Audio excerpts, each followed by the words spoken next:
এই আপনার সামনের হাত পিছনে গেল কেন?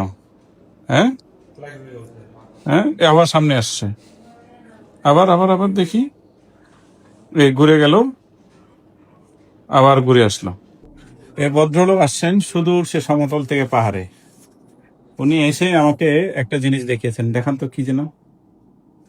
এই, নাও, এই, এই, তাহলে আবার দেখান। উঠে গেল, উঠে গেল, উঠে গেল, নিচে নামলো, ফস।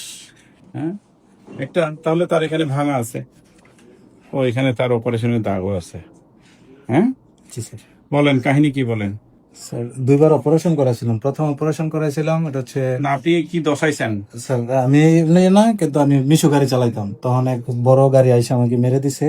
আচ্ছা, রোড ট্রাফিক অ্যাক্সিডেন্টে আপনি পরপর 2বার অপারেশন করেন। আজকে কত বছর হইলো? স্যার এটা হচ্ছে আজকে 5-6 বছরের। 6 বছর, 6 বছর হচ্ছে না? জি। এই 6 বছর আপনি 2বার অপারেশন করেছেন, জি। কিন্তু কখনোই আলোর মুখ দেখেন নাই। জি sir. Implant failure, non union of the distal humerus. তাহলে 3য় বার অপারেশন করে আপনাকে ঠিক করে দেওয়া লাগবে। জি স্যার। ঠিক আছে, আমরা সর্বোচ্চ চেষ্টা করব আপনার এই হাতটাকে ঠিক করে দেওয়ার জন্য, জি স্যার, ইনশাআল্লাহ। ইনশাআল্লাহ।